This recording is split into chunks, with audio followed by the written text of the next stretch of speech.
చేయడానికి అంత వెయిట్ చేయలే. అఖండ దానికోసం ఇన్ని గంటలు వెయిట్ చేసి పొద్దున్న నుంచి 3 రోజుల నుంచి ఎప్పుడు ఓపెన్ ఎప్పుడు అవుతాయా అయితే అని అసలే కాకుండా పోయింది. లాస్ట్కి అయితే మస్తు డిసప్పాయింట్ అయినా. ఆఖరి థియేటర్ల దగ్గర టికెట్లు ఇస్తారంటే 10 థియేటర్లు తిరిగిన, 10 థియేటర్ల దగ్గర రెస్పాన్స్ లేదు, మస్తు బాధపడ్డా. సో ఎనీవే ఇవాళ ఏదో ఫైనాన్షియల్ ఇష్యూ అన్నారు, మరి ఏమో మనకి క్లారిటీ లేదు. మొత్తానికైతే మళ్ళీ అఖండ రిలీజ్ అవుతుంది, అప్పుడు మాత్రం బ్రో చొక్కాలు చింపుకుంటాం బ్రో. నిజంగా ఆ రేంజ్లో ఉంటుంది పర్ఫార్మెన్స్ బాలయ్య బాబుది. ఇక బాలయ్య, వెంకటేష్, చిరంజీవి వీళ్ళంతా ఇష్టపడిన వ్యక్తులు అయితే ఎవ్వరు లేరు. సో నేను నిజం చెప్తున్నా, బాలయ్య బాబు మాత్రం ఈసారి రికార్డులు తిరగరాయబోతున్నాడు. సినిమా పోస్ట్ పోన్ అవడానికి ఎవరో కుట్రలు చేస్తున్నారు అని కొంతమంది అంటున్నారు, దీనిపై మీ అభిప్రాయం?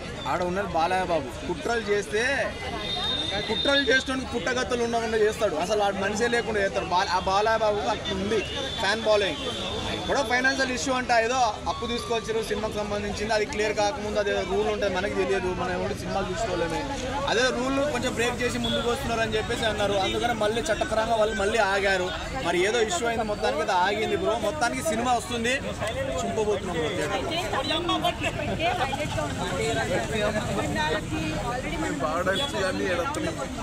అక్కడ తమన్ అంటే ఘోరం కొడతాడు మేడం. నందమూరి తమన్ అని క్రికెట్ గేమ్ పెట్టుకోలే, కొడతాడు, ఆయనకి ఇష్టం వచ్చినట్టు కొడతాడు.